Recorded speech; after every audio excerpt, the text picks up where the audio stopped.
We're live. And I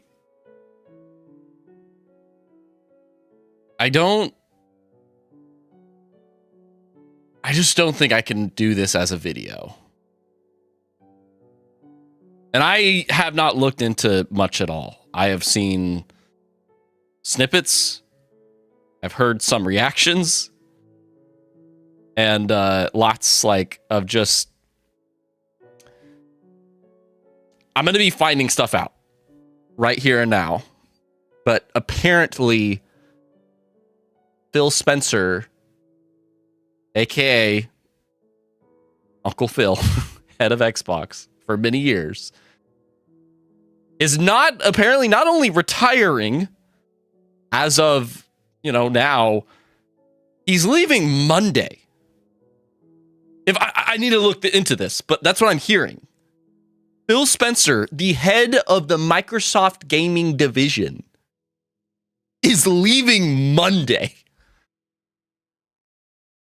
And it's funny because I'm doing this live, so I'm definitely going to be live reacting to a lot here, including some of you joining. Shout out to Ninja Paragon and Alexander.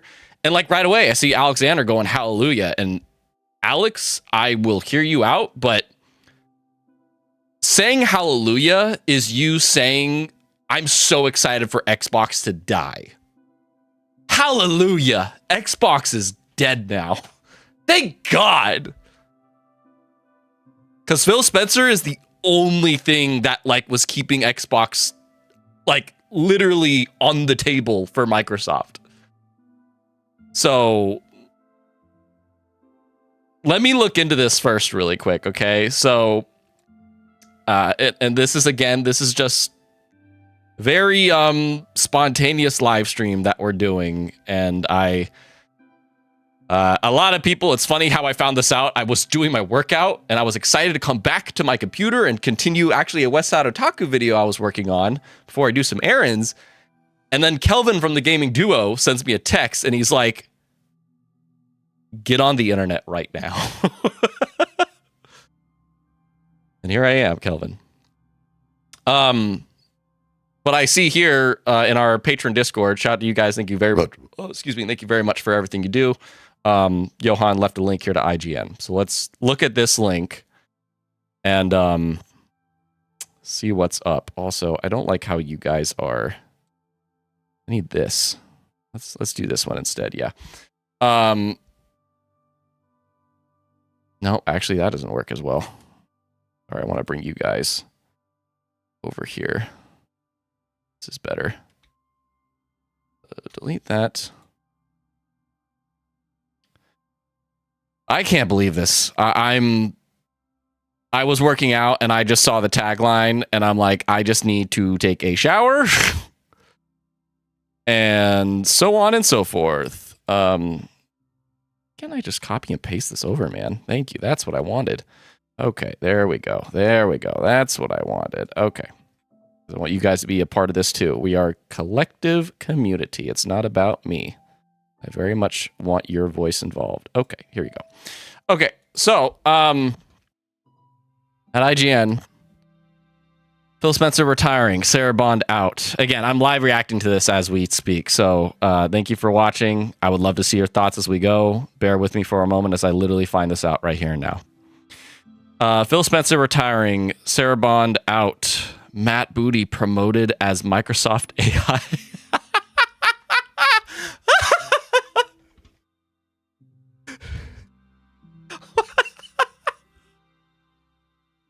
That's an insanity laugh. That's an insanity laugh. Okay. Phil Spencer retiring, Sarah Bond out, Matt Booty promoted as Microsoft AI exec. Asha Sharma named new Xbox boss. Wow. Microsoft Phil Spencer, CEO, or Microsoft Gaming CEO Phil Spencer, who has been at Microsoft since he joined as an intern in 1988, man. He's been with the company for over 30 years. It's 37 years or something like that.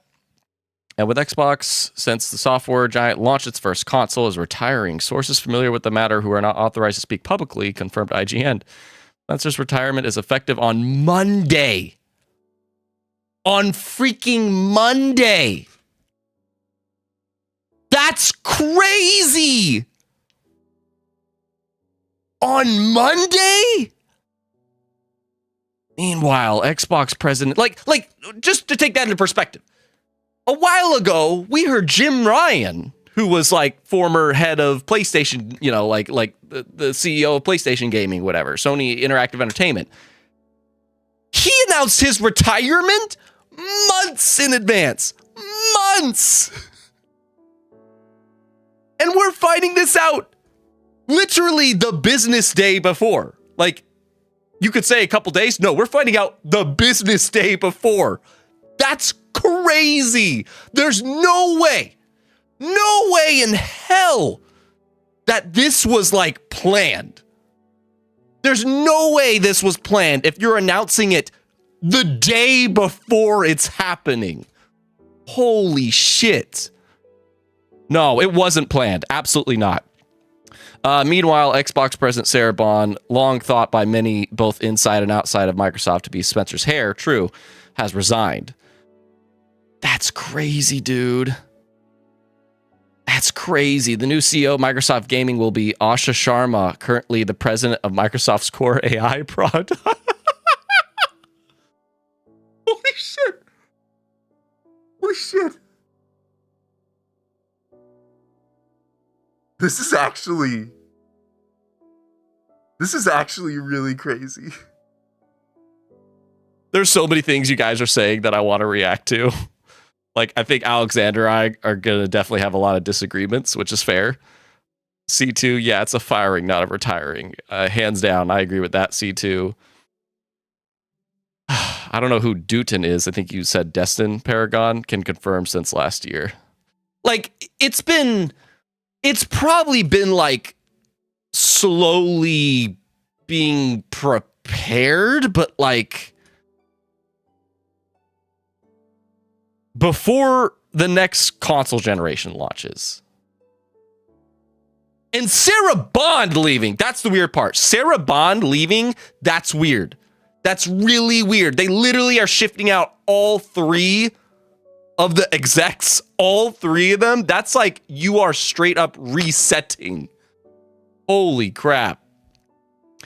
And Alexander, I don't need to read the rest of this. I already see Phil Spencer lied so many times. Like,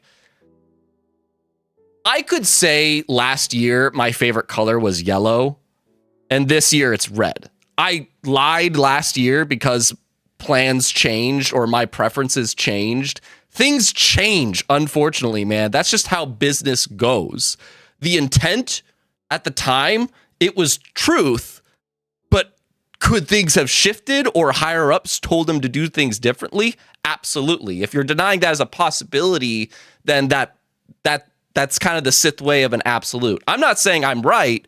I'm just saying that's a strong possibility of this was our intent at the time, but I couldn't stay true to that because of so many other factors. Like, I'm not saying he didn't lie about like, I'm sure there's some things, you know, that was like, yeah, it was kind of loose wording, but like, I'm just saying clearly everything was not like his control is the word I'm going to use, not decision, his control.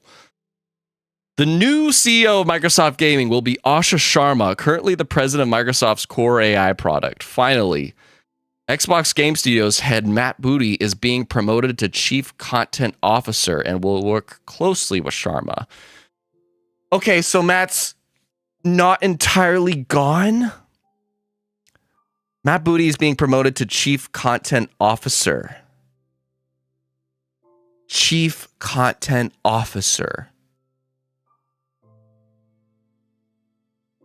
Chief Content Officer.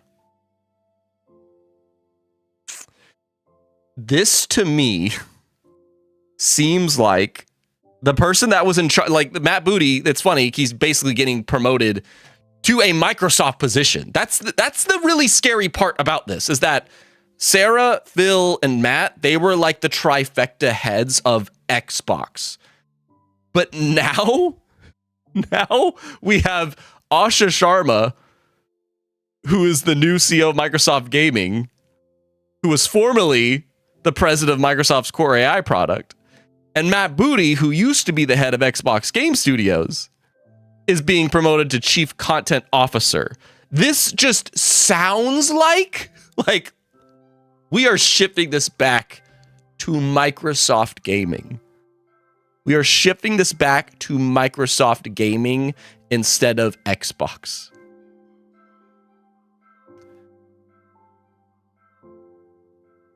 All right, there's a statement here. I want to thank Phil Spencer for his extraordinary leadership and partnership, Microsoft CEO Satya Nadella said in an email sent to the Microsoft staff.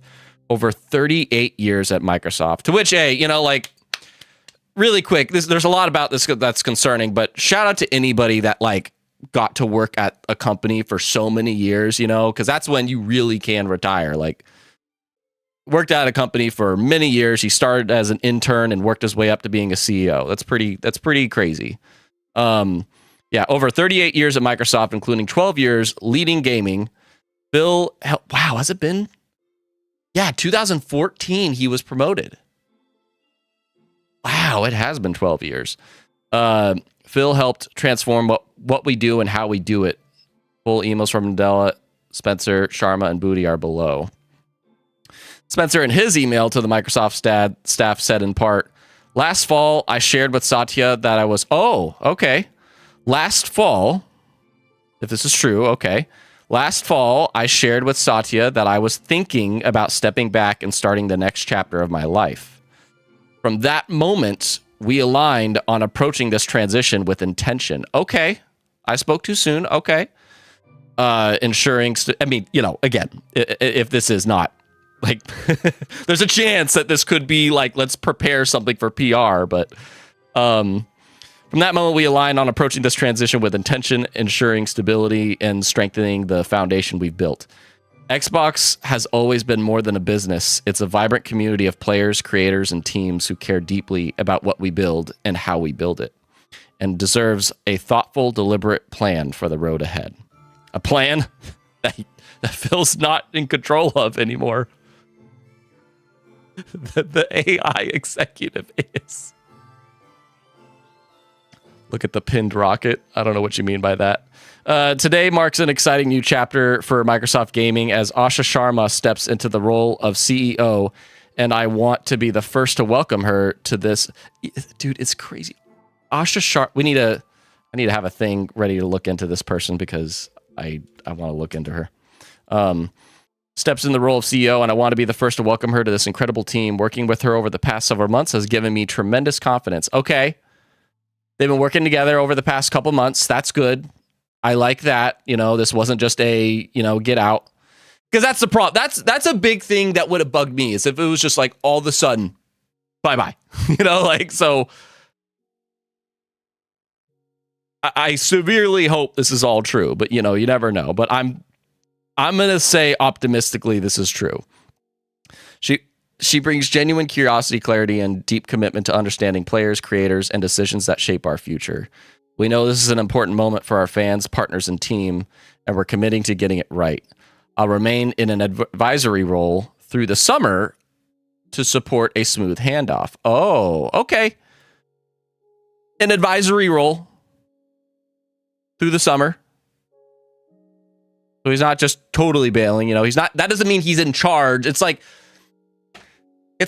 George Lucas, he sells Star Wars and he's not in control of Star Wars after he sold it off. He's working with Disney for the first year to kind of, give a bit of insight and whatnot, but he's not in control of it. Like, it's not his say as to what Disney does.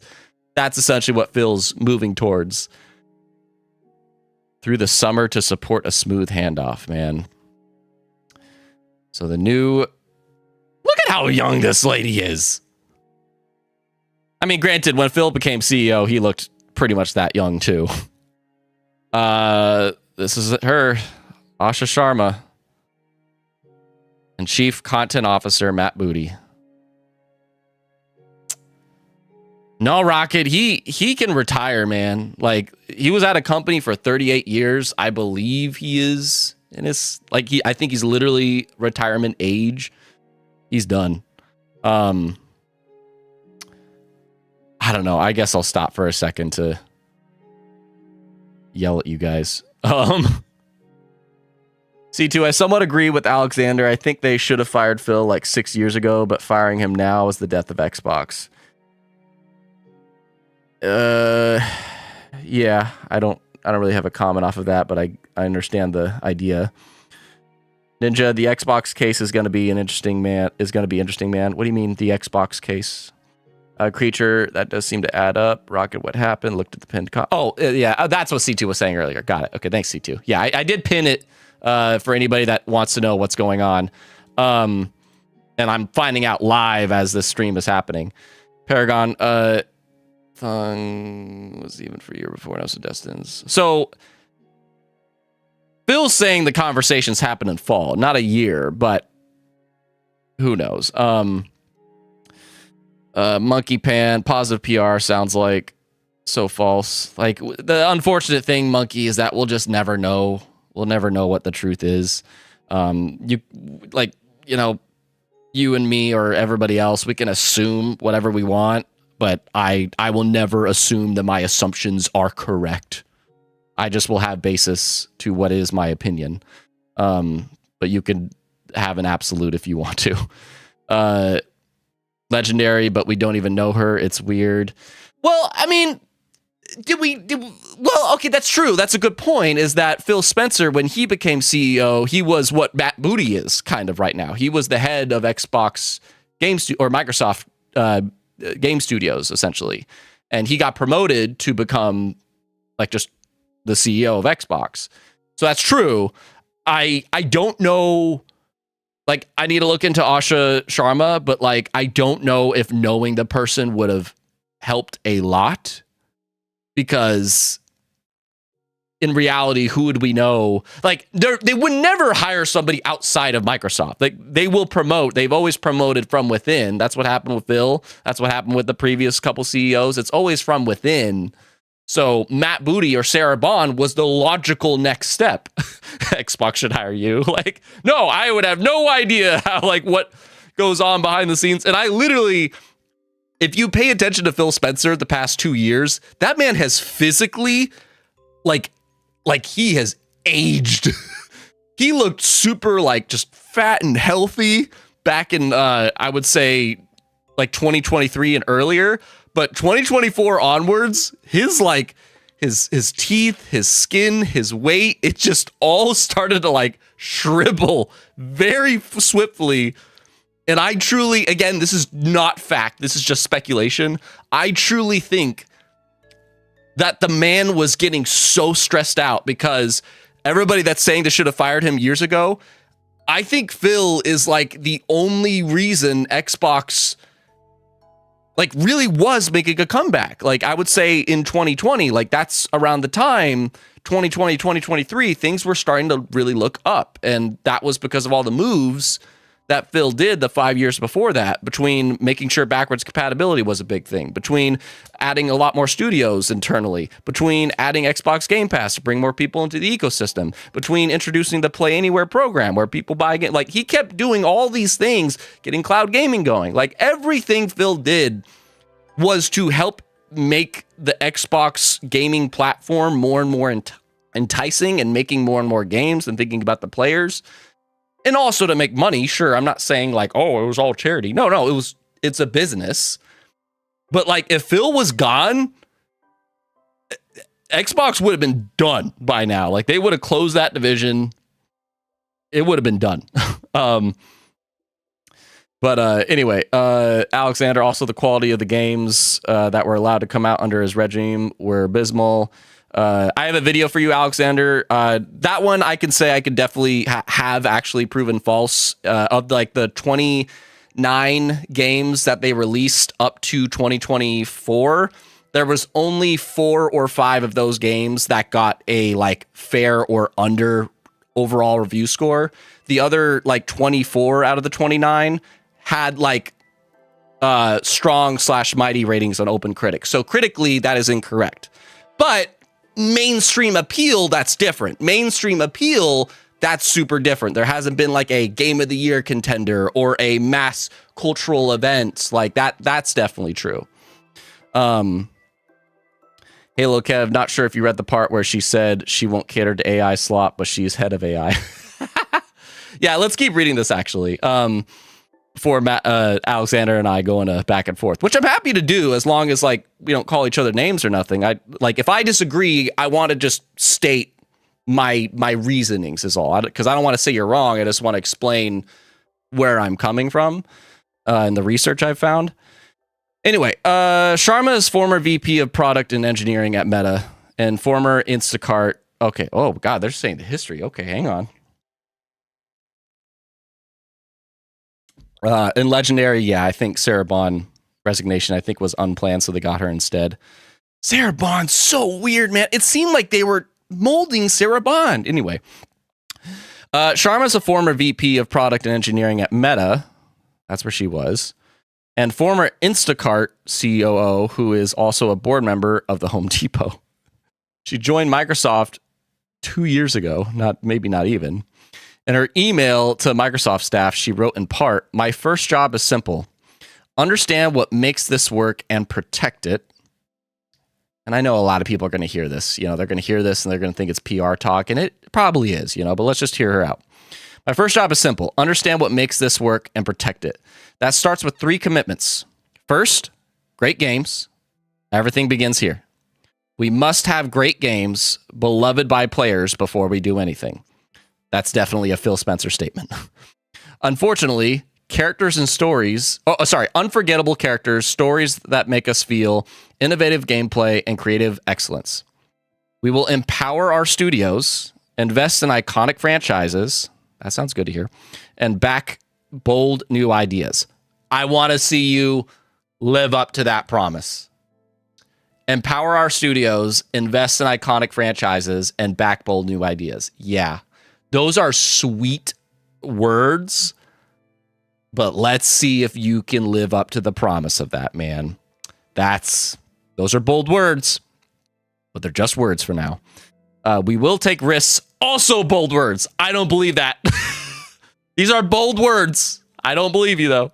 She's literally saying the most PR, like this is exactly what we want from an Xbox CEO. But yeah, we will take risks. We will enter new categories and markets. That sounds more realistic. Where we can add real value, grounded in what players care about most. I promoted Matt Booty in honor of this commitment.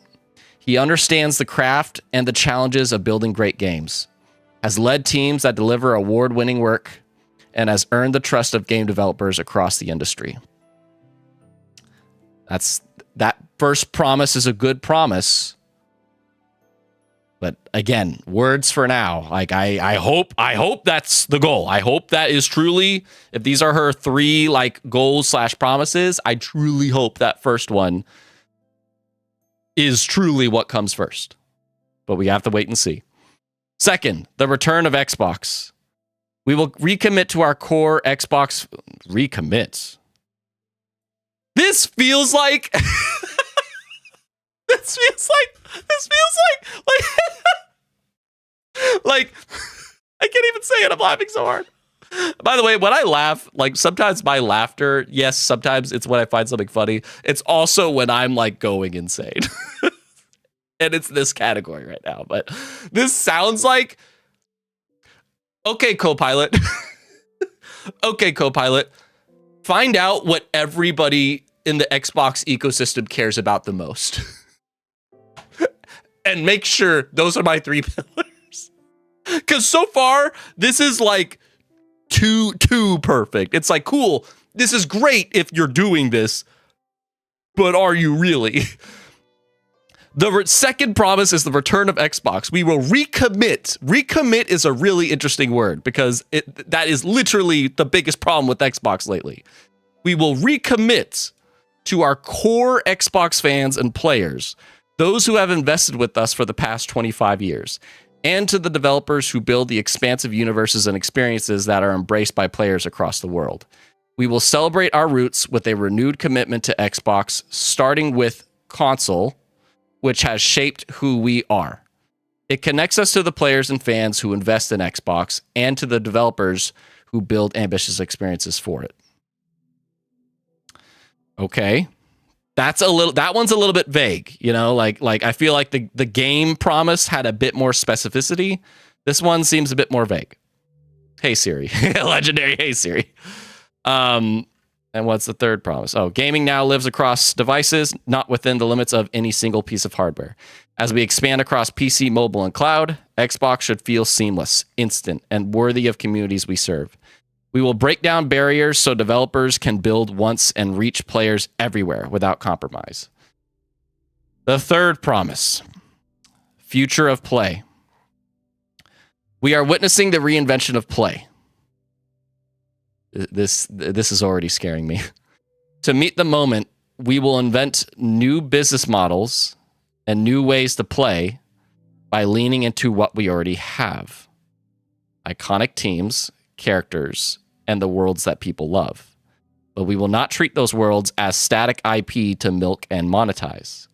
We will build a shared platform and tools that empower developers and players to create and share their own stories. This statement, does this feel off? Does this feel, does this third one, the first promise, the words sound great. The second promise, little bit vague. The third one makes me really, I don't know. I feel very spooked about that. There's something about that feels a little bit spooky to me. Alexander, the saying is people lie, but numbers don't. It's easy to show how poor the games have been. You just have to look at how many copies these games sold and the lack of game of the year contenders. Oh, if those are the only two metrics that define what is a quality game, then sure, they haven't released a quality game in a while. Which, you know, that word quality, I've seen so many freaking definitions of it over the years. And yeah, if that's one's definition, then sure. To me, like, I'm not saying like that's a very fair description. That's a very fair description. Like, I get that. For me, I feel like quality is like how universally loved is it? What's the Rotten Tomatoes score? What's the Metacritic score? What's the Open Critic score? Not the user score, because the user score is like bullshit sometimes. Like, what are the people that are actually in charge? Like, it's their job to review shit. You know, like, what are they saying? Like, professionally. But I understand quality, you know, that, well, if it's so great, then how come it didn't sell well? Fair. That's a very fair point. Pentiment is like a 10 out of 10 in a lot of places, but probably didn't sell that well. But then again, I think they said that was actually profitable, but again, probably because they didn't invest a lot. Anyways, I'll talk about that more with you later. But anyways, this whole model thing, a little bit worrisome. I don't know. There's things about it. This to me screams, we're gonna build some AI for you. We're gonna change how our teams are run. We're gonna, I don't know. There's just something about this third one that freaks me out, man. As monetization and AI evolve and influence this future, we will not chase short-term efficiency or flood our ecosystem with soulless AI slop. Games are and always will be art, crafted by humans and created with the most innovative technology provided by us. There's a lot of good words here, man. There's a lot of good words, but I don't know. For now, they're just words. Booty said in his email, let's hear from Matt. Looking forward, I'm excited to partner with Asha as our next CEO. Our first conversation centered on her commitment to making great games and the role that plays in our overall success. She asks questions, pushes for clarity, and wants our choices grounded in player and developer needs. That mindset matters as the industry around us is quickly changing. How players engage, how games are made, how business models and platforms evolve. We have good reasons to believe in what's ahead. This organization and its franchises have navigated change for decades, and our strength comes from teams who know how to adapt and keep delivering. That confidence is grounded in strong pipeline of established franchises, new bets we believe in, please God, and clear player demand for what we are building. Yeah, so Sarah Bond joined Xbox in 2017 as a executive at T-Mobile. That's true. This is after both of her parents worked in the telecom industry. As Xbox's corporate VP of Biz Dev and Partnerships, she became corporate VP of Game Experience and Ecosystems in 2022. They're kind of talking about the history here. I just want to read the quotes. Yep. There's a lot of good shouts here, man. Like, I do want to shout this out. So, long hailed by gamers as being one of their own, Spencer could frequently be found on Xbox Live playing games regularly with fellow Xbox gamers. True. Racking up a healthy gamer score. Phil Spencer was a gamer. That's something I think is really important for the head of this. Like, for somebody to actually be a gamer instead of just not, which I don't know, but from what it seems and from what I'm hearing, Asha is not. But anyway, his first major move when put in charge was decoupling the Kinect 2.0 peripheral from the Xbox One package. True. Thus, immediately reducing the new console's price by $100, matching the day one price of the PlayStation 4. He spearheaded the much heralded backwards compatibility movement within Xbox. The Xbox Game Pass service was born under his watch. Accessibility made major advances during his tenure in both hardware and software. Xbox Play Anywhere, which sought to let gamers play their Xbox games on any device, isn't new, but it's has been a recent focal point. Yeah, this statement right here, man. Spencer's time running Xbox will most be remembered for the $69 billion acquisition of Activision Blizzard King in 2022, which almost took 2 years. Spencer began to try to solve Xbox's dearth of first-party games in 2018 with the first big wave of studio acquisitions. I'll never forget that, man. 2018 to me was like the big one that just showed like, okay, we know we got a problem with first-party output, and we are going to hit that. And not only that, we're going to get freaking ZeniMax, aka Bethesda, to join us in 2020.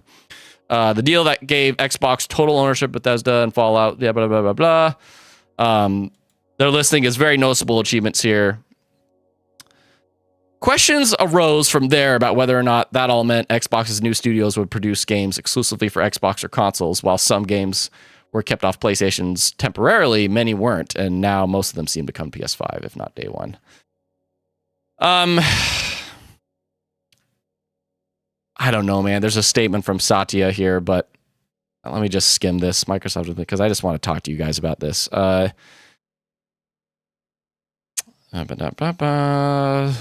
we celebrate 500 million active users. I wonder what those active users are. If that's just Windows users or people that have played anything Microsoft gaming. I don't know what that is, but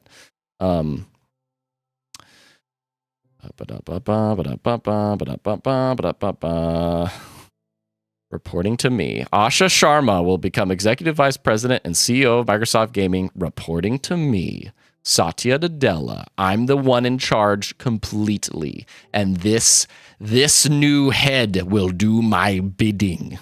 That's what I'm hearing here. Previously as cheap. I'm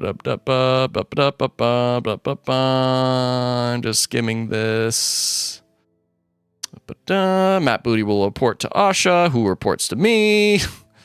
Microsoft Gaming has grown to a span of nearly 40 studios across. Man, it used to be over 40, I feel like, but now, nearly. He listed all the mainstream franchises here instead of the small shit, to which my question to you, Ninja Theory, Double Fine, small shit like that. You know what's coming. I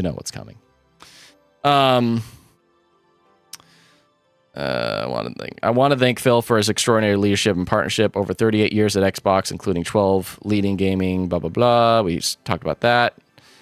I'm just skimming this now.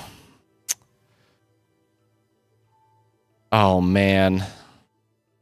I do want to read this letter afterwards from Phil, but I probably won't read that here because it's probably really sincere. I do like to see, like, as part of this transition, Sarah Bond has decided to leave Microsoft to begin a new chapter. She decided. Why did Sarah decide to leave? Why did Sarah decide to leave? That's my other question to you. I can hear trumpets coming for those studios. Yep. I'm just kind of skimming this because I actually do want to read this letter from Phil because it's really, I'm very curious. Sarah was instrumental in expanding Game Pass. That's the thing. Sarah being gone Sarah being gone makes me like Game Pass is done. You know, Sarah was a huge part. She was in charge of like really building the partnerships with everybody around the world. She was having to fly everywhere and like make the Game Pass deals. And now that Sarah's gone, it's like,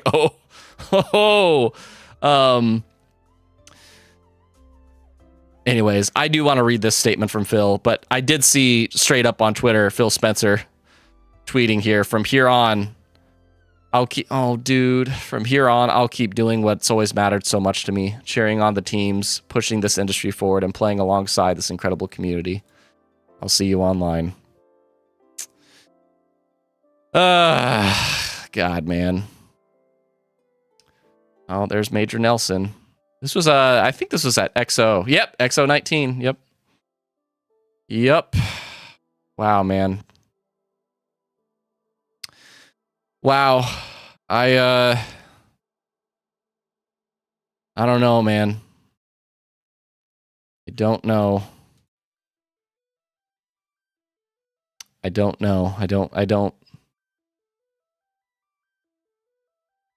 Cause like, one might think like, man, Keebs, you're really like an Xbox flag waver for doing a live stream talking about Phil Spencer retiring, but you don't do a video or a live stream talk or even a short to talk about Blue Point getting shut down by PlayStation. And it's just like, I just feel like the studio shutdowns and the layoffs, all that shit, we have just, it's just going to keep going on, and it's just not going to stop, and it's just going to be the same thing every time. Blue Point's pretty significant though, because as like that's a very notable one from PlayStation critically.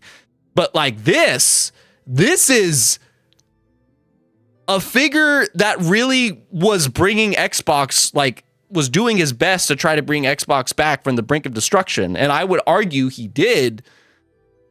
And now he's gone. Along with his like, you know, leadership team that he was building. And one, like, you know, I'm down to debate with you here and whatnot, but like, it's just like Phil Spencer literally won, I think it was in 2022. I can't remember when. He won like a lifetime achievement award for gaming. It was for gaming specifically. I think it was at the DICE Awards. He, let me like fact check this. Phil Spencer wins DICE Award. Yeah, for the Lifetime Achievement Award at the 25th Annual DICE Awards, which basically recognized,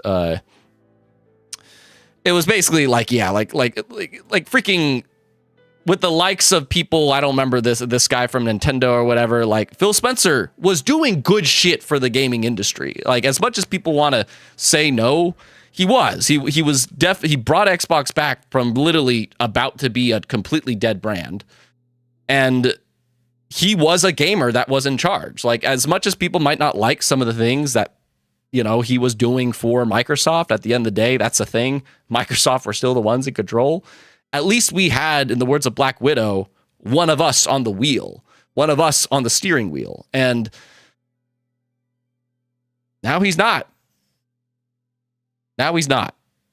And that's different. That's different from all these studio shutdowns. That's different from the layoffs. Like, this is a genuine, like, head figure that isn't, I'm not saying I care more about him than, you know, 70 people losing a job. I'm saying, like, this actually, it might create more layoffs. That's my point. It's like, this could create, if you care about layoffs and studio closures, this could create so many of those at once. That's why it's like, to me, a bigger story to talk about, because it literally, or I know this might sound impossible, or who knows, maybe freaking Asha is coming in to, you know, be completely like, look, you guys have not been managing your shit well, and I know it's going to suck. I'm going to cut a lot of things, but you just like, you have been so focused on making games and stuff that you haven't been running a good business model. And that's going to turn a lot of people off, because it's like art will always win. But sadly, and this is in many books I have read, because I used to like try to be in the film industry, and it still applies today. It's not called the film art, it's called the movie business. It's called being in the movie business. And there's so many like film producers and whatnot that have explained that, where it's like, look, it'd be great if we could just make whatever movies we want. But sadly, there is a business model behind it. And the only way we can keep making movies is by making sure that they are profitable. And that's something that potentially Asha could come in and be saying, hey, the way you've been running this, like, we can still make great games. I'm not going to tell you guys you can't, like, I'm not going to shut down all your projects. What I'm saying is you spending 8 years to make one, you spending the first 4 years not even knowing what your vision is, like, I just need to come in and tell you guys, you're not doing that shit anymore. Like if you have a project, we are greenlighting it in a year. Like, we're not going to pussyfoot around this anymore. Like, that could potentially be what happens, because Phil Spencer, I've always argued my issue. People have always had it like, oh, Phil shouldn't have greenlit these acquisitions. Phil's a liar or whatever, all these things. My issue with Phil Spencer was very opposite. My issue was that he's too nice. He's too sweet. And I love Phil. I'm not complaining about the guy. Like, I personally thought Phil Spencer was one of the best CEOs of gaming, but like I would easily say a top fiver. But he was too. I think that's why he's been losing his health over the past couple of years, or at least he looks like it to me. Is that he was being forced to do so much shit that he wasn't comfortable with. And he wanted to make Xbox exclusive. He wanted to have Game Pass just keep taking care of the players. He wanted to just greenlight all the artsy projects. But Microsoft kept coming in and telling him you can't do that, and it was killing him. It was killing him. And it got to the point where they were just seeing all these things with like Rare and the Initiative and all that stuff. That now, and Phil's like, look, man, I can't take it anymore. I'm going to retire next year. Who do you got in mind? Let me talk with them. And I pray to God they'll take my word for some things. But, and you know, after I retire, I'm down to be like on the advisory board to help, you know, just give my take on things. But I'm out, man. I can't take it anymore. And who knows? Maybe, you know, after some terrible news lines like Alexander can generally see Xbox closing 3 to 4 studios this year. Like, maybe after that sad shit, they'll at least be way more efficient. And I hate saying that. Like, believe me, I'm a freaking content creator. I make no money off of doing this stream. You're welcome to support it. I love you if you do. But sadly, content creators, we just do this shit because we feel like it. It's fun to us. We want to express our voice. We want to make our art, but we get jack shit for it.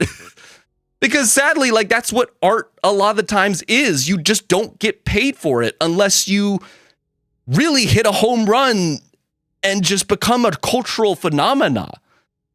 Like, I want to support Double Fine. Double Fine is one of the most artistic studios out there. But do they make money? Probably not. And that's terrifying, because that probably means they're on the freaking chopping block. And I hate that. But I understand is what I'm saying. I'm not saying I like it, but I understand.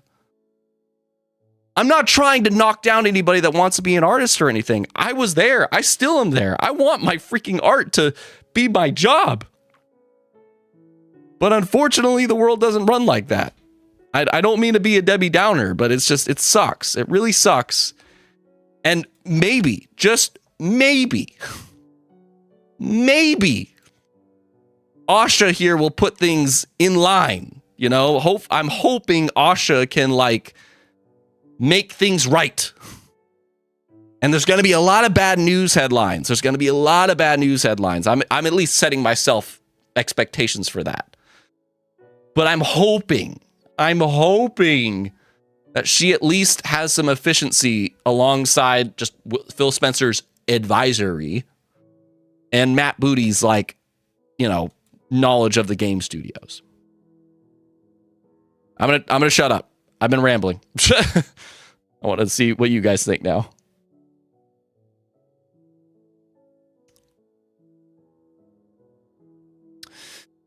Paragon, what I can see happening is a good chunk of smaller studios getting swallowed by the bigger dev groups and Xbox. I don't even know if that, man. Like PlayStation, they just shut down Blue Point Games. Blue Point Games was not that big of a studio.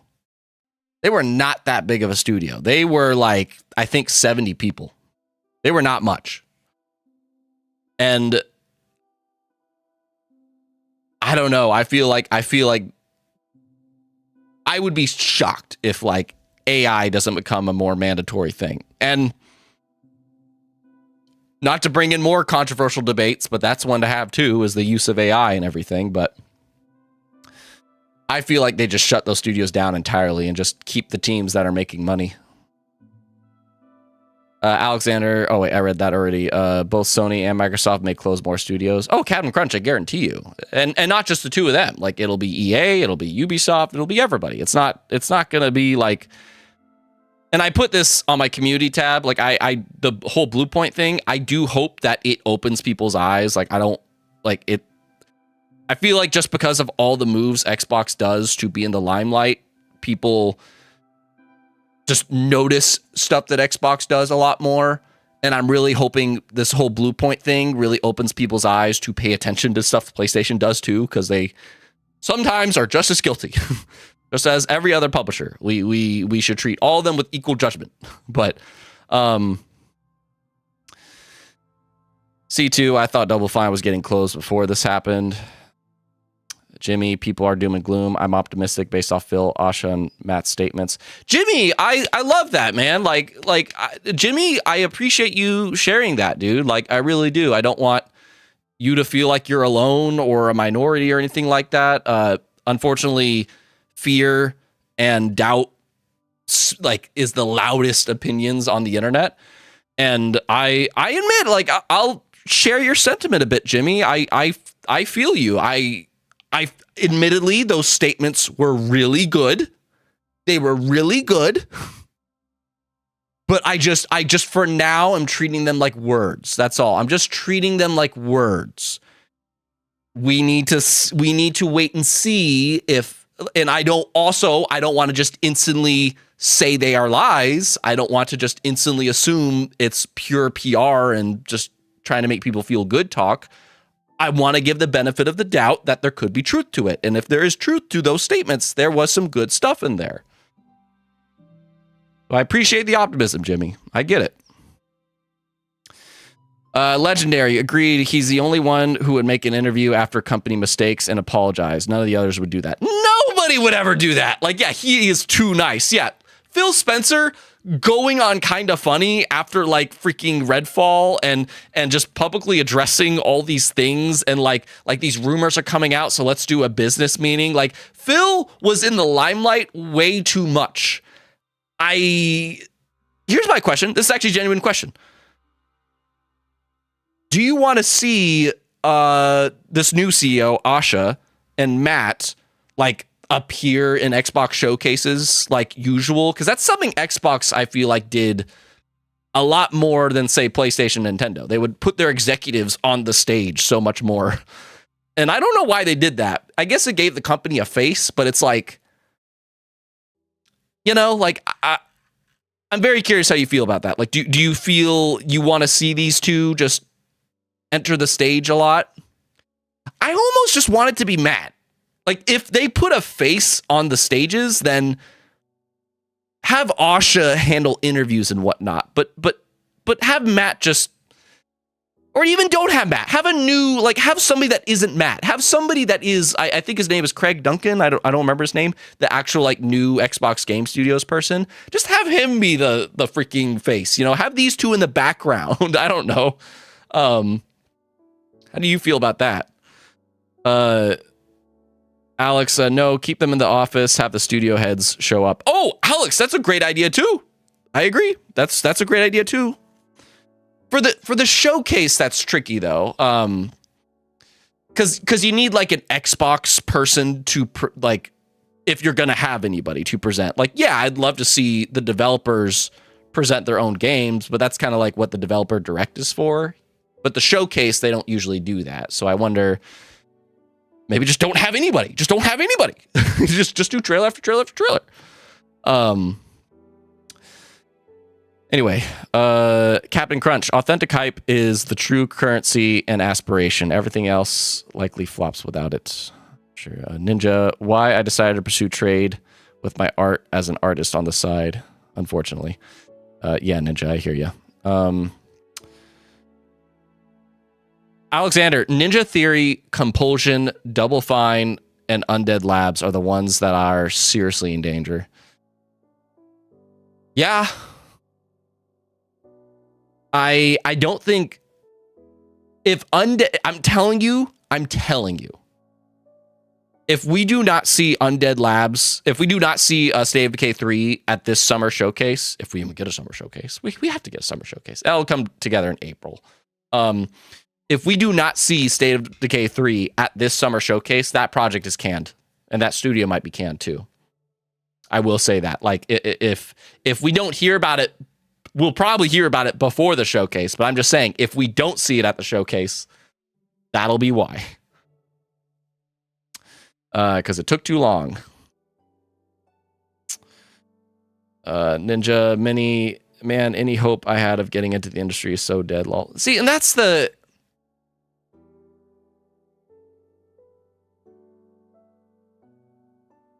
That's the thing that bugs me the most. Is just like thinking about people that want to get in the game industry and now they just don't feel like they can. That's what really sucks to me, is just how many people really dreamed of being a part of a game studio and now it's just scary to do that. That's what really makes me the most sad, because that hurts the future of the industry, you know?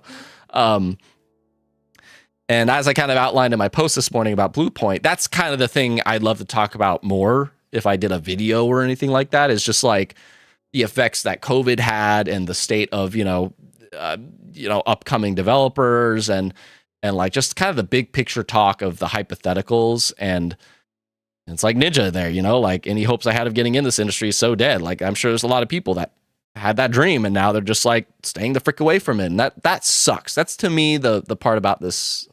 I mean, maybe not this, but you know what I mean? The state of everything. Flourish, hi, I haven't seen that name in a bit. Hi, how's it going? I already learned that from Tango's closure, even though they got revived. So here's what I will say.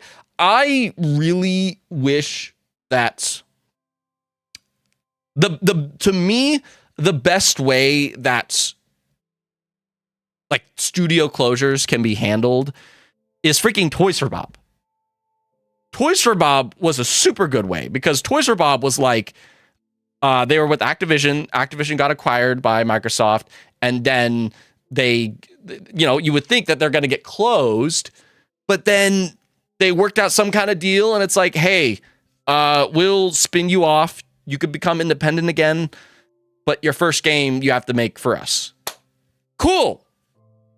We lost like our studio, half of our employees, but at least we still get to be a studio. Like we got hit hard, but we're also not making the Call of Duty machine anymore. We get to make the games we want to make. Yeah, we lost half of our team, but half of that team was in the Call of Duty machine. And if we got to be independent, we wouldn't want to do that anymore. So it's like Toys for Bob, I feel, is the only studio that got to be like, right? That got to be handled in the way that I would feel would be most ideal. Wouldn't it be a lot nicer to hear that PlayStation they're not shutting down Blue Point, but they're like spinning it off and letting them go independent or whatever? And same goes for freaking Hi-Fi Rush. Like Hi-Fi Rush got saved, but like they had to be bought out to be saved. And that, you know what I mean? Like I want the Toys for Bob thing where it's just like, let them spin off, let them be independent. And yeah. I just realized this picture. The Master Chief Collection is in the background. Fascinating. Where are they? This must be a Microsoft headquarters, but it's just like, okay, you're gonna put on the Halo Master Chief Collection in the background. Anyway.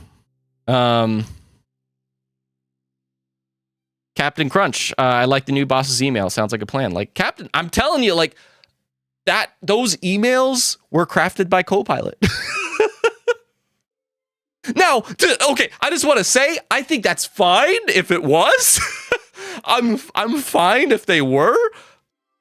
But I also want those emails to be the blueprint. I want them to be the template for what the actual plan is. Because it really does sound like, okay, go pilot.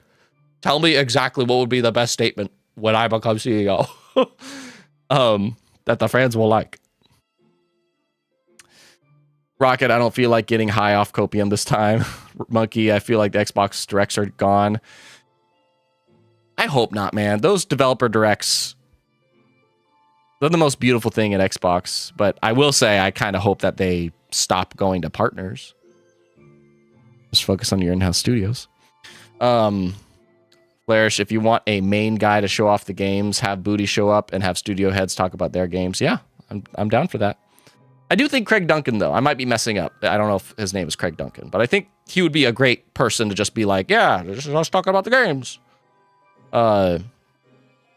Paragon, this is no getting into industry like that, besides making a game and then making an application to a larger... What? Okay, Captain Crunch, can it get worse? We'll see. It'll get worse. Alexander, that email was so vague.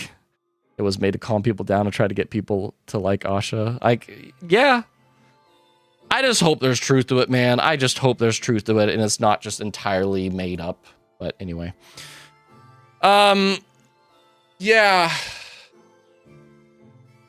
You know what I want to see? I want to see some comments on this. Like, I want to see your guys' reactions, but also like what other people are saying.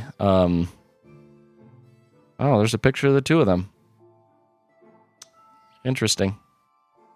Okay,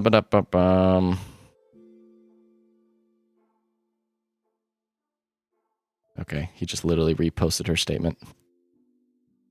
Man, thank you to everyone who's been part of this chapter. This community has meant more to me than I can say. I'm telling you, man, like, if I could just be transparent for a sec. I knew Phil was retiring either this year or next. I freaking knew it, but like, it's still sad to me. But he ran for a while, you know. I feel like I need to fact check this, but I feel like we haven't had any CEOs as long as we had Phil Spencer in terms of the gaming stuff. Freaking, we just had Doug Bowser from Nintendo. I feel like he had what, a 5-year run, maybe 6. Sean Layden. Sean Layden was, in my opinion, another one of the top 5 CEOs. Like, I would put Sean Layden up there too, alongside Satoru Iwata. Yeah, I feel like Phil Spencer, Sean Layden, Satoru Iwata, Reggie. You know, like there's some great CEOs there. I put Phil Spencer amongst them personally. Like, you could disagree, that's fine. But man, like seeing the day that he is actually retired is just weird. He has been the face of Xbox for a very long time, and now he is not. And that's really crazy to think about. It's really crazy to think about. And I don't know. It's like I don't know, man. Like the 2018, like that's a, can we just kind of like, and if you hate Phil Spencer, you could say I got nothing. That's fine. That's totally fine. That's up to you to say. But if anybody's like me that just like, you do have some respects for Phil Spencer, I would love to have a moment here of just like, if we could just, like, again, not everybody has to do it, but just, you know, like if we're in a church and you're religious, you want to say a word of God, you know, like you don't have to, but some you can if you do. It's like, I'm just curious if anybody has like, what is your favorite memory of Phil Spencer? What is your favorite memory of Phil Spencer being the head of Xbox? To me, my answer to this question is when they let me see if I can find it. Oh, come on. Xbox Game Studios 2018 E3. Yeah. Yeah, this is the one. This is my favorite moment of Phil Spencer. I like there's a lot of moments. There's a lot of moments when he announced backwards compatibility. That's definitely the one that got the loudest pop off.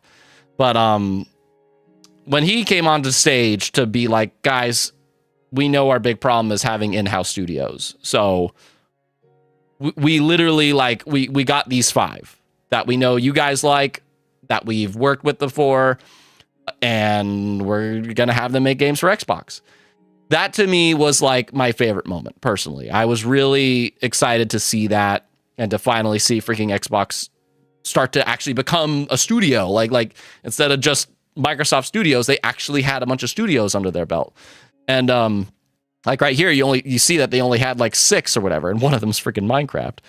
But like they were barely doing anything, and Phil Spencer knew that. And so I really don't think anybody but Phil could have worked this out. And somehow he worked out the deal to be like, hey, Daddy Microsoft, can I have money to go to the candy store and get some freaking studios to make games for us? And I think that's because he himself was a gamer. You know, like to me, this is my personal favorite Phil Spencer moment. I'd love to see what yours is, where it's like, yeah, like for me, this was just really cool. Like we're making a new studio. We're getting these handful. They're not too big, you know, so you might not know all of them, but some of you guys like are the indie scene will know freaking Ninja Theory and Compulsion, State of Decay. Playground has made State of Decay for us for a while. They're about to come out with 2, and we just want them to stick with us in the future. And like I just thought this was a really cool moment. And I believe this moment came after Game Pass being a thing. Like Game Pass was like in its first year at this point, and the promise of first party games coming to the service really, like this announcement helped make you feel like, oh my god, it's going to be really cool to be an Xbox person going forward, because like if I get day one games from their first party studios, if I'm a Game Pass subscriber, and now they just got a bunch of other studios, oh my gosh, now it actually feels like I can that's actually what got me to become a fan of Xbox, is this move alongside Game Pass. Is like I can just kind of be an investor and play everything that Xbox is making. I can just play everything that Xbox is making now. And now that they went from like 6 studios to 11, that's super cool. So I would say that was my Phil Spencer moment of just like, I'm glad that this guy is now in charge and not doing the freaking Connect TV bullshit. He knows what gamers want, and I just thought that was cool. So very curious what your guys' Phil Spencer moments are, if you care to share. You don't have to, but Ninja, we forget he is human after all. He is, man. I'm telling you, he was degrading the past 2 years because he is human.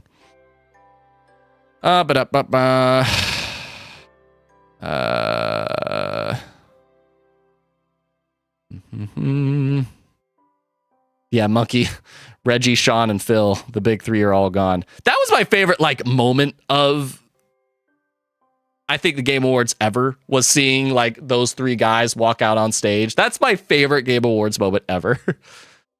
Rocket, him getting rid of the Kinect and lowering the price to $400. That was a great way to kick off his reign, man. That was a great way to kick off his reign. Captain Crunch 1XSX. I don't know what that means. Halo Reach for MCC. I don't know if that was a Phil Spencer move, but Scottish. Phil Spencer and Sarah Bond was fired. No chance in hell Sarah Bond would leave working for Microsoft. Sarah Bond saying, I'm leaving Microsoft because Phil Spencer's retiring. You was fired. Probably. I think Sarah Bond leaving is the weirdest one. Sarah Bond leaving makes no sense to me. Like, Phil leaving makes sense. I feel like he just was not in control anymore when he wanted to be. And yeah, it was just, he just felt like he couldn't do what he was wanting to do anymore. So, Matt McDonald, Series X reveal was the best Phil Spencer memory. It felt strong and powerful, but ultimately it fell short. Yeah, that was cool. At the Game Awards, Phil Spencer revealed, well, not Phil Spencer, but the Game Awards revealed the Xbox Series X, and then Phil Spencer walks out on stage afterwards and introduced Hellblade 2. That was a cool moment. All airtime, this news hit me like a truck, man. Going to be a very interesting road from here on. Phil Spencer felt like the heart and soul of Xbox. He, you know, as much as people don't want to hear that, I would agree. I feel like it's really rare that you actually have like a CEO that's actively the face of a publisher. Like, there is CEOs that are the faces, but I just feel like Phil Spencer was willing to always be out there to take the hits. And just be with the community in general, even like at Showcase and whatnot. Yeah, and I don't picture Asha doing that. And even if, like, I don't even know if I want her to, at least for now. Rocket says when he announced backwards compatibility. I would say Phil Spencer announcing backwards compatibility is like, if I was to say what should be your favorite moment, I think that was like just the funnest moment. What is this name? Poopy farting fart. Not really a memory, but when the Indiana Jones advertisement team got laid off, I don't remember that. He was playing the Great Circle when it was announced. It was way too funny. I don't remember that. Alexander, Sarah definitely was told she is not getting promoted, and then she left. Oh, that's true, actually. Okay, Alexander, I know I've been disagreeing with you here and there, but that's funny. Like, Mom, I think it's finally time. He's gonna retire, and I'm gonna miss him so much. But I'm pretty sure I'm about to become CEO. Comes in the next day. Listen, Sarah, I want to talk to you. Whatever. What is it, boss? So Phil's retiring, and yeah, that's about it. Anything else? Oh yeah, we're hiring Asha to replace her. What? I can actually picture that. See, do I think they replaced the anti-AI voices with AI CEO? All our time, OG backwards compatibility announcement was the best, man. Yeah, the backwards compatibility announcement was the best. Pretty good, Satya Amresh. He's got this accent that's like, it's not like he's Indian, but it's just he's talking.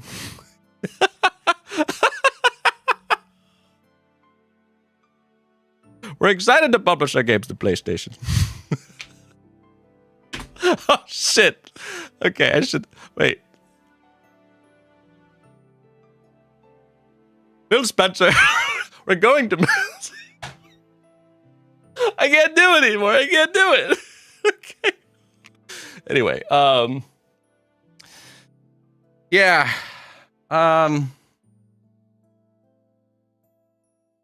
The glasses. I don't know. I'm being added like crazy on Discord, I see. It's funny. Our patron Discord, we got these 3 messages. Gaming Duo, I'm sure, is crazy. Like, I'm sure this is going crazy. Yep. Onyx is like, the AI exec gaming is cooked. Let's hope. Yep. Rob, let's hope she keeps her word. Why now?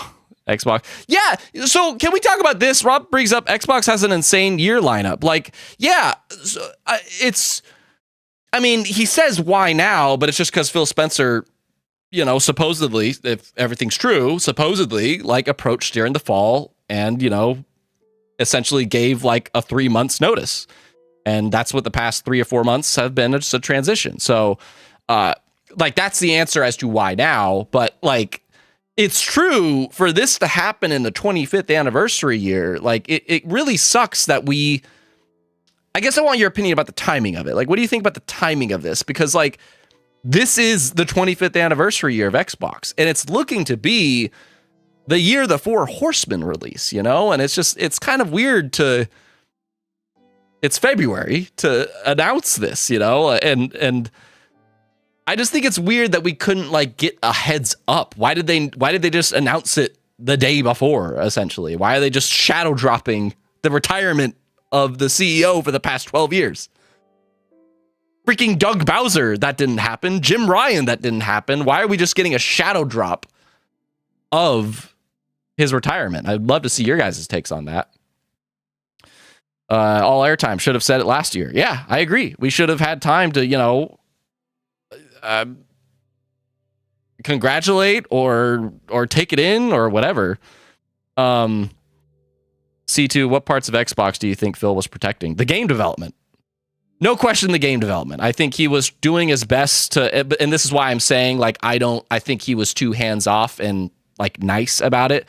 But I think Phil was like, and he adamantly said this on the Kinda Funny interview, which was a time that he was being, like, as vulnerable as possible because he knew he was dealing with a freaking fallout. And he's like, he's not even trying to sugarcoat it. He's just like, yeah, we fucked up. Like, we fucked up. But, like, during that interview, he was like, the one thing that I'm not going to stand in the way of or tell people what to do is what our studios are making. Like, I want them to make the games that they are making. And that's because he's like a freaking gamer himself. And he wants, that was the whole point of acquiring these studios and whatnot. I personally, like, we don't know that for sure. Nobody does. But the way Phil came off and his history, it just seemed logical. Like Phil was really adamant about the studios making whatever they wanted and giving them all the time that they wanted to do it. And that's how we got here. Timing. Legendary. Timing is terrible. He should have left next year. Rocket, this was supposed to be the best year for Xbox to celebrate their anniversary. Exactly, Rocket. Exactly. That's why I'm bringing this up. Just timing. What do you think about the timing of this? And just how little time we had to process it. Flourish, I don't have much faith, but what she said about the AI stuff makes me a little hopeful. We'll see. Alexander, I hope it goes better than the 20th anniversary when Halo got delayed. Legendary, or at least have a better transition. It's Phil Spencer. He's been there for years. 12 years, man. Over a decade. Rocket, I think it's because they're going to be delays and layoffs. All airtime. I'm more scared about studios like Double Fine and Ninja Theory now. Yeah. Hoping they will be okay. Me too, all airtime. Me too. C2, what do you think happens to Game Pass? I'm worried about it. I'm really worried about Game Pass. I don't know. That's so hard to tell. That's so hard to tell. I feel like the statements Asha was saying earlier, like it sounds like she's still wanting the platform to be very accessible, you know, like that's the thing that they'll carry forward, and I don't see why they wouldn't, because that's their goal, is to be like everywhere possible, and Game Pass is a means to do that.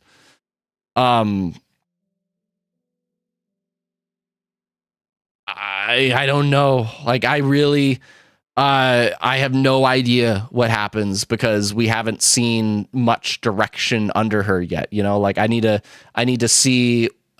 have a year with her before I know that. But by that year is over, you know, probably whatever's going to happen is going to happen. But I do hope that they don't do anything. Like, I'll tell you what, here's a good question. Actually, this is a really good question. What could Asha do? This is actually a really good question in my opinion.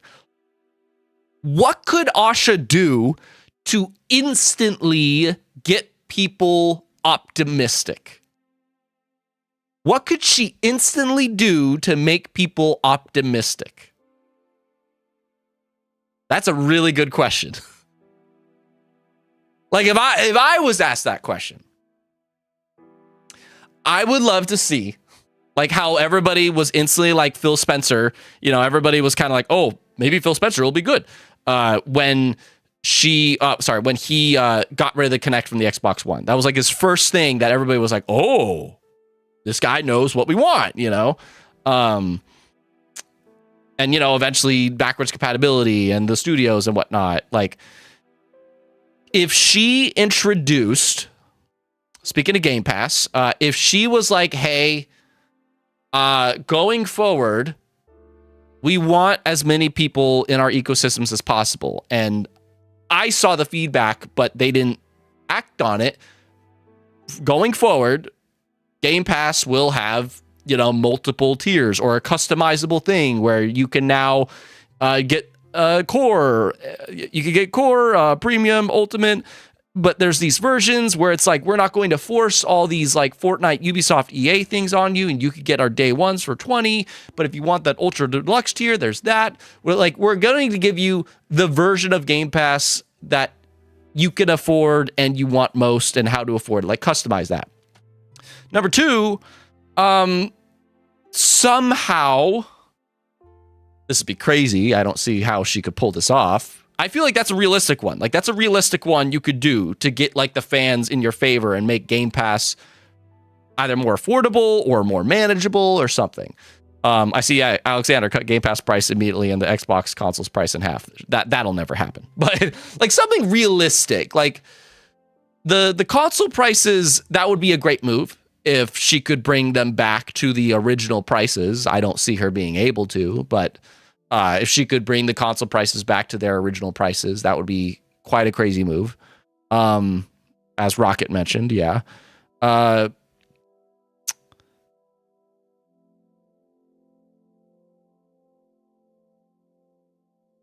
This is a risky one. This is a really risky one. Like if she announced alongside Matt, this is probably one that maybe Matt Booty would announce. Like the two of them or Matt announce like a direction with development. They and I don't know how they simplify this. Like they have to simplify it for us gurus out there, but like we going forward at our studios, we're committing. I just said earlier, like, no way they would do that. And I might be about to say something crazy. For the next 2 years, all of our studios are staying with us. That right there, that's a simple statement. I don't think she can promise that, but like if somehow she was able to promise that, and it was in word and binding and whatever, like her and Satya, maybe she gets Satya to say it too, so that she knows, like, I got daddy to agree with me here. For the next 2 years, every studio we have are staying with us. However, we are also going through this process. We are also changing our process as to how games get greenlit.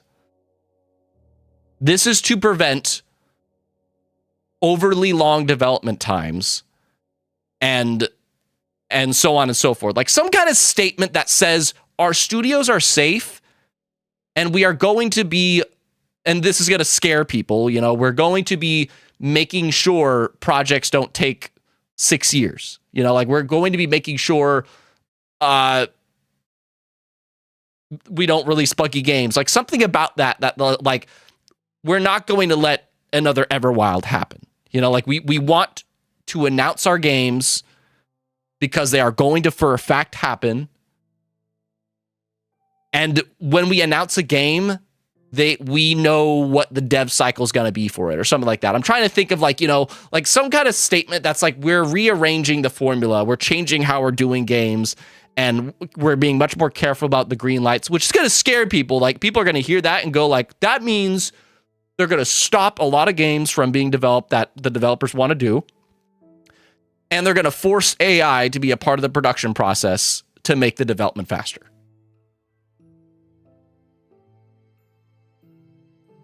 I don't want to say that they're going to stop ideas from happening. It's more so prepare a firm vision of your game before we greenlight it. Prepare a firm vision of your game before we greenlight it. And the AI stuff, this is where people are going to hate me again. You guys have to start using AI so we can release more games instead of spending hundreds of millions of dollars on them. Because that's a whole other debate that I'm sure like I'm sparking with some people here, and they're going to clip this and be like, oh my God, he supports AI. And it's like, I don't support generative AI. I don't support AI doing all the creative process. I'm in support of AI helping to work out bugs. I'm in support of AI helping to generate the environment after a core basis of them has been developed by the developer. I'm in support of helping AI to render so many more pixels that are out there. Like, we used to be in an age that games took 2 or 3 years to develop, and now they take 6 to 7 years to develop. That's not healthy. That's not healthy for the industry. So and again, this is their job. They have to figure out how to pitch this really well. If she does a statement that like says, we're going to be much more careful about greenlighting games because we want the developers to have a firm vision of their game. And if we have doubts about the vision being complete, that's a good wording. The vision being complete, we're going to hesitate on spending money on that. And we're going to figure out a process to make the games develop faster while also not compromising the human creativity of them. Something like that. If she can figure out like the best statement in the world to basically say, our studios are staying with us and we're going to be making more games more efficiently without compromising human creativity and the artists that make them, that's a good one too. I don't know what else, honestly, but what are you guys saying? A Banjo-Kazooie live service game? No. All airtime, we talked about if she would be in the summer showcase earlier. We'll see. I don't know. She could, but I'm kind of not wanting her to be. Flourish, a Reddit AMA to hear people out on what they want Game Pass would be great. Alexander, she needs to lay out a roadmap on how they plan on reviving the Xbox brand and ecosystem. Alex, I'm kind of with that. Like, I think that's a little bit vague, and that was part of her messaging too. I did really like that messaging. That was in her whole like statements and whatnot. Where was it? This thing, the return of Xbox. We will recommit to our core Xbox fans and players that have invested 25 years. Like this statement, that part made me like, what does that mean? And I really hope it's what you're saying, Alex. I really hope so. But it's like, I don't know what the hell that process would even be. Rocket a new Halo game every 2 or 3 years. It's like this is what I'm saying. Like, Rocket a new Halo game every 2 or 3 years. Would you rather have one Halo game done every 8 years? Or would you rather have 2 Halo games every 8 years or more? But the 8-year one is a bigger scale and it was totally made by humans. Or the 2 or 3 Halo games is still majority humans. They use AI tools to help mitigate the process, and they're probably smaller scale. I don't know. Like, that's a whole conversation itself that we could have someday. Like, that's a whole other conversation. Games are unpredictable, though. That's why crunch happens. It is. Like, yeah, it's very unpredictable how games go. Alexander, stop releasing games on PlayStation, keep games on Xbox and PC. That's a direction I don't see them changing, unfortunately, man. Like, that's just how it is. C2, immediately end the everything is an Xbox ad campaign. That's another one that I think is staying.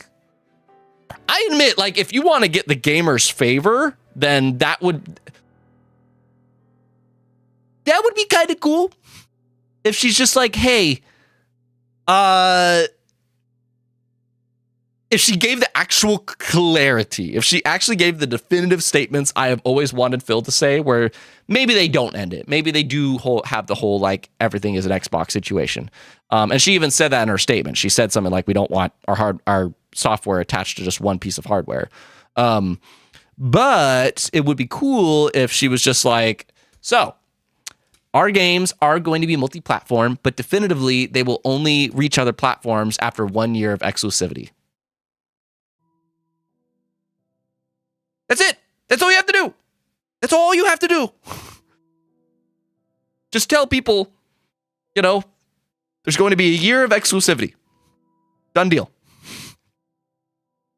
But what about, nope, it's just a year of exclusivity. No case by case. No, like, rough dates. It's just after a year, we will release our games elsewhere. If she just delivered a definitive statement like that, that would be so cool to me. That's something that not everybody will care about, but I just want those definitive statements. I'm tired of the case by case and technically and all that shit. Like, yeah, it gets very annoying with the whole, like, vague talk.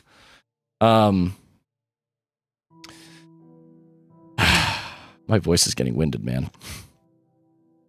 Flourish, you mean like a trained AI used for helping? I don't know what you mean, Flourish. I just mean if there was a way that... So here's the thing. Like, somebody I saw was saying, like, as long as the AI doesn't take human jobs. Here's the way I see it. It's like, ideally, if... Let's stick with Halo, because Halo's been mentioned a few times. If Halo 8 or 7, let's go with 7. If Halo 7 was going to take 7 years to develop and they had to do the whole thing by hand and everything, and then there's another version of Halo 7 that they used AI to help work out bugs, to help test scenarios, to generate environments after the humans make them, and then it's based off of what the humans made and blah, blah, blah. They figure out how to use the AI to help mitigate the process faster, and they could make Halo 7 in 4 years. the 3 extra years, is it taking the human's job by robbing them 7 years of development on a game? Some would say yes. You know, it's like, yeah, those are 7 years of employment I could have had. What if you could stay with that studio or go to a different project and work on a different game instead of spending most of the decade on one? That's where I'm kind of like, I know that's a whole other conversation, but like, yeah, C2 AI isn't shaving years off a project is the issue with that hypothetical. Like, I don't know, like maybe it could. That's the idea, is that hopefully that's what happens, is like whatever is the long period, you know, the humans are part of the pre-production. They're planning the project and so on. And, you know, the AI is hopefully helping to deal with these massive amount of pixels that we deal with now. That's why games have taken so much longer to develop these days. I'm not saying I want anybody to agree with me. I'll just put my opinion out there to be clipped, to be like, this guy's a piece of shit and everything. Fine. I am personally for however we can get games back to a 3-year development cycle, because I'm tired of these like freaking 5 to 8 year development cycles. That's why the industry is crashing. They're spending more than twice the amount of money they used to because they're spending twice the amount of development time on it.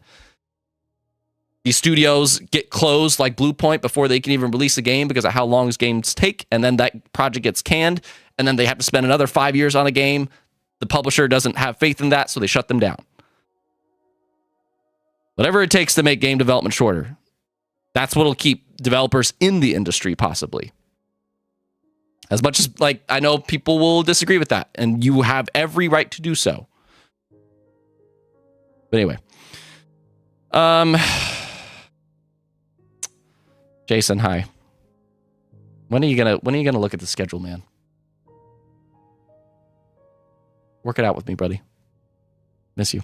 Part of me feels like Phil's departure is about 2 years overdue. Oh, his exclusives are not what sells consoles. Determination is the most boneheaded thing I've ever heard a gaming exec say.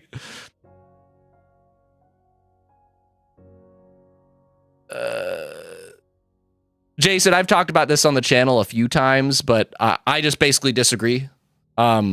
I understand why that statement pissed so many people off, and the whole, like, even if Starfield was an 11 out of 10 game, we won't sell more systems. I just personally, I don't think, I think it's worth just really thinking about how entrenched people are in their ecosystems. That's the point that Phil was saying. He was not saying that quality games and exclusives are not important. He was saying those things are not going to change how people are entrenched. I have a buddy, Josh. He said it on the channel publicly that, like, Indiana Jones was his most anticipated game that year.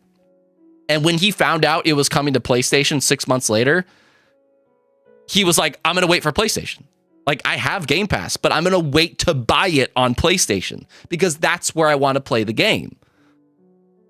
And, like, would he have played it on Xbox if it came first to Xbox? Maybe, but it's like, that's what happens, is that people, like, even if Gears of War is coming to Game Pass day one, if it comes to PlayStation day one, the PlayStation gamers won't care about Game Pass. They'll want to play it on their preferred system and pay 5 times the amount to do so.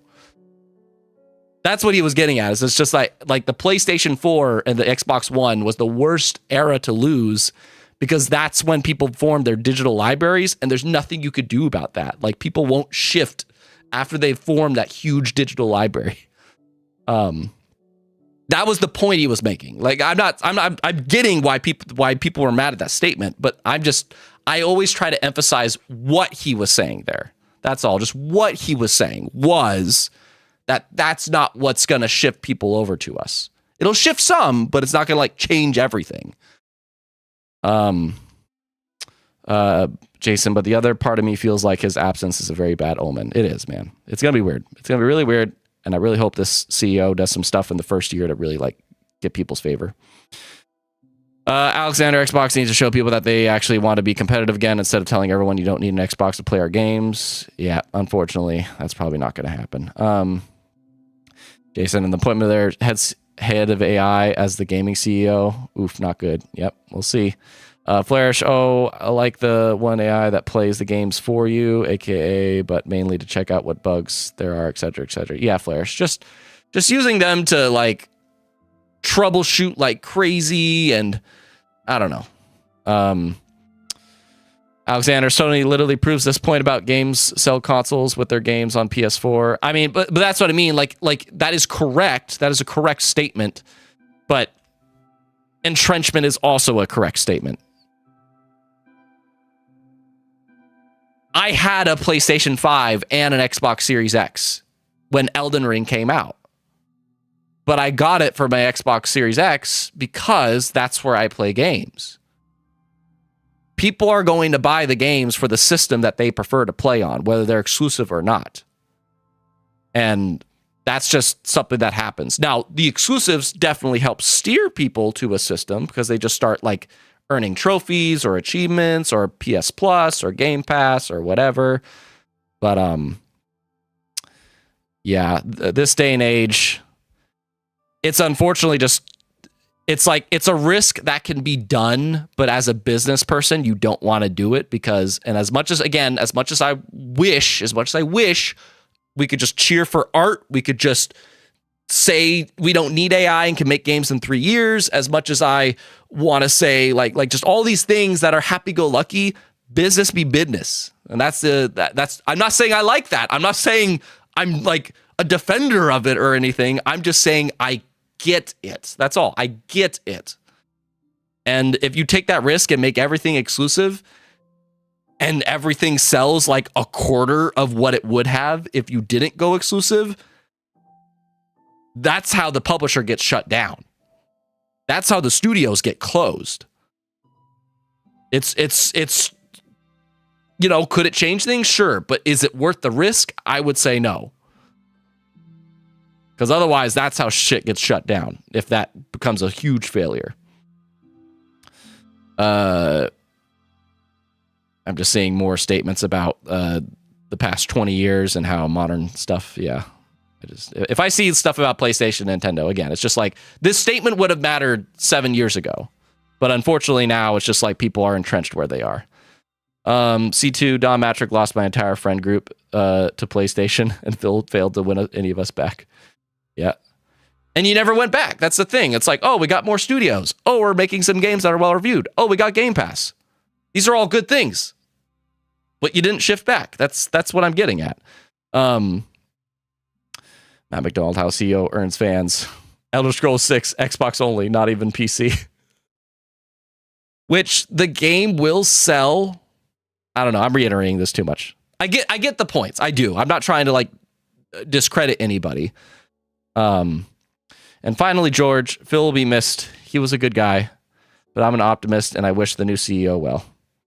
That's what I'm going to try to do, man. I'm going to do my best to really just pray that, I don't know, I'm kind of glad that Matt Booty is not gone entirely, even though Matt Booty wasn't like, I almost feel like Matt Booty was the problem rather than Phil Spencer because Matt Booty was the one that was in charge of the actual development teams. And it's like, hey, Matt, how come Rare hasn't even nailed what their exact vision is for Everwild yet after 3 years of development? And it's like, that's the kind of thing that I'm not trying to sound like I'm heartless, but just a little bit of just some tough love. Just a bit of tough love is all I'm saying.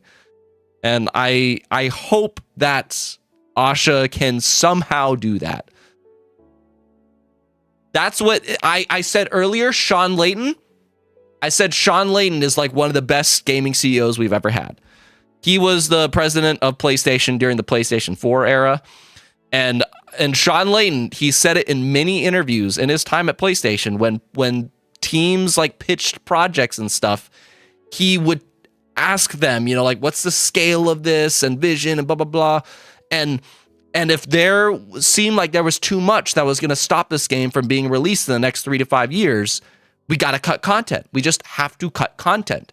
But I can tell you guys got the vision, but you know, if we're in year 2 and it just seems like the game's way too far off, we have to cut some content.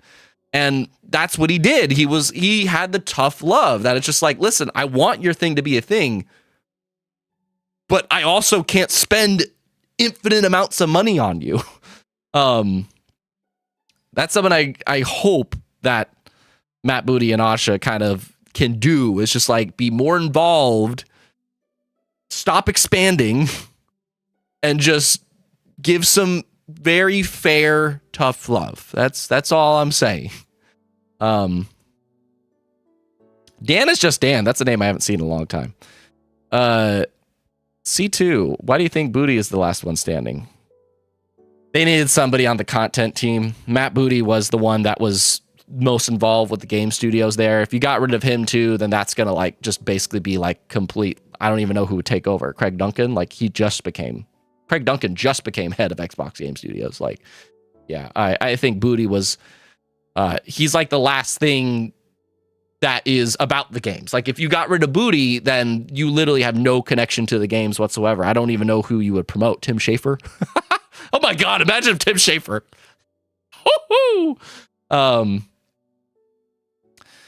Xbox is living off PC at the moment. True.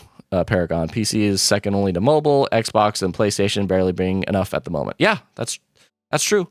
However, all Xbox owned IP keep on being at the top of the most sold games on the PlayStation sales charts. So, I mean, they're making moolah. But all right, Jason, you mentioned indie coming to PlayStation, so that's why your friend waited. But imagine a world where indie was an Xbox exclusive, and among 4 other Game of the Year caliber Xbox exclusives. Yeah. The game would have sold way less, and some would have probably tried to fix their Xboxes for it, and a lot of people probably would have passed on it as well. I got a buddy that he what was another example? There's like so many examples that people, they'll just pass it up. You know, it's like it doesn't matter if this game's exclusive, I'm just not going to play it because it's not on my preferred system. Like people just become so entrenched and they just pass on it. And we don't have the data to support that like exclusivity or whatever would help. What we can see is the game sales that happen when here's my main example. And I say this every time, Jason. I say this every time to people, and I'm not trying to fish for anything. I thank you guys for your time, and I really should be wrapping this freaking show up. I just felt the need to kind of get in a space with you guys to talk about this. But the example I always say is me. Like if I take it as a personal story, stop talking like me, stop talking like talking to myself here. You don't know the game industry. You don't have the analytics to prove anything. You're not a CEO. You're not a head of a publisher. You don't know. Cool. What I do know is after almost trying to make YouTube work now for about 10 years, we're coming up at the 10th anniversary, I can firmly say that people would much rather give super chats than to become a patron. I am not trying to belittle anybody here. Please don't think of it that way. And if you've been here a while, you know exactly what I'm going to say because I say it all the time, but I think it's the best example. And it's one I could speak my truth to, is that people would much rather do a super chat to me on YouTube than go to my Patreon. Even though YouTube takes like 30 or 40% of that super chat and Patreon only takes 5%. They would support me much more by becoming a patron, leaving the platform and becoming a patron there, than giving a super chat to me. But they prefer to do the super chat because they're here, because they want to watch this on YouTube. They don't want to leave the platform. They want to be here. They don't want to leave and go somewhere else. That's the console ecosystem situation. If I'm on PlayStation, hypothetically, I don't want to go to this other console. I want to play my shit here. And that's what Xbox is starting to realize. It's like, even though we're losing 30% to another market and not being able to sell it in our own, we are selling so many more copies there than if we kept it exclusive here. Getting like 10, 70% sales versus the 200% sales, that's 700%. This is 200%. That's the analogy I always tell people, is that it's just like when people are entrenched they don't leave. I'm not saying I know that for the console system. I can only share what is my truth and how like YouTube has worked for me. Like that's a truth that I can speak to that is true for me and what I've noticed over the years. Again, this is not trying to call out you guys or anything like that. I'm just sharing that's something I can speak to because that is my experience. So again, that's a true thing for me. If that applies to the industry, I don't know, but I just feel like that's a very similar example.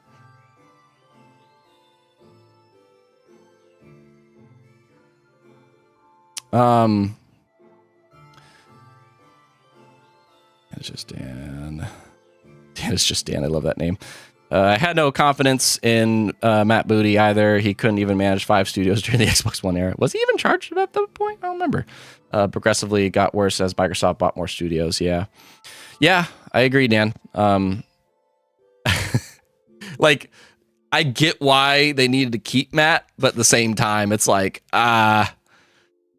I don't feel he was the best at his job personally. Alexander, Xbox needed that God of War 2018 moment and could have happened with Halo Infinite and Gears 5, but they ultimately flopped. Yeah. It's funny because Halo Infinite, that's what they were trying to do. That game was like super inspired by Breath of the Wild and God of War 2018. But alas. C2, that's exactly why I think they should have fired Phil long ago. Phil doesn't have the eye or heart to crack down on these devs. Shuei Yoshida was that person for Sony. Yeah. So I'm saying, like, people want, like, everything to be super generous, but tough love, man. Sometimes it's needed. Dragon, think Phil is done with the games industry or might go elsewhere? That's a good question, Dragon. I feel like Phil, he might do what Sean Layton does. You know, like Sean Layton, he just goes on a lot of interviews and just kind of serves on like advisory boards or maybe on some juries. Like, I think he's just going to be a high ranking community member, like maybe present an award at the Game Awards, like stuff like that. He's going to be involved in the industry, but he's not like a player. I think he's going to retire and he's just going to want to be a face in the whole thing. George Purcell, Asha said all the right things in her statement. Now she has to prove herself and deliver. George, nailed it. At least to me. Like, that is an exact statement of what I'm saying too. She said the exact right words, but now she needs to prove it. And finally, George, I think Phil is just gonna full on retire. I don't think he will do anything else. Yeah, he's not gonna work anymore, but he'll maybe like join some things or whatever. But like, he's not gonna be an employee, so to speak. Anyway. And C2, are you going to stick with the Xbox ecosystem at this point still? Yeah, I suppose, which is scary. You know, that's scary. At some point, it just all gets shut down, and then it's like, cool, this entire library I built is gone. That's a terrifying thought. But yeah, I will be, most likely. Anyhow, I have been here for super long. It's 3:44. Dear God Almighty, I need to have lunch. But I wanted to check this out with you guys because I didn't know, like, if I did this as a video, I don't know how the hell I would even approach it. I really don't know how the hell I would even approach. What would I want to say with it? I don't know. I just wanted to talk this out with you and see what you had to think as well, and give us a space to share ideas and whatnot. And I don't know. I'm really hoping for the best, but at the same time, I'm very terrified that we will see some crazy news lines and whatnot, and that's pretty spooky. But I thank you for watching.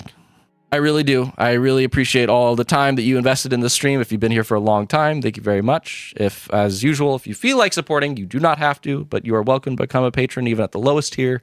You can hang out with me in Discord and get some Kiwi blogs and podcasts and whatnot. But otherwise, I really appreciate you. And I hope, this is a kind of a down week with Phil Spencer retiring and Blue Point, but I would love for you really to check out Colt Eastwood and I's reaction to just fun. This is the stuff I want to start leaning to now. It's just the fun of being a gamer and reflecting on the things of memories and so on. Like, I want to focus on the fun stuff. And you could watch me and Colt Eastwood react to what is IGN's 100 greatest Xbox games ever. And that is, to me, a nice light memory to have this week. But otherwise, be geeky, be awesome. Catch you later.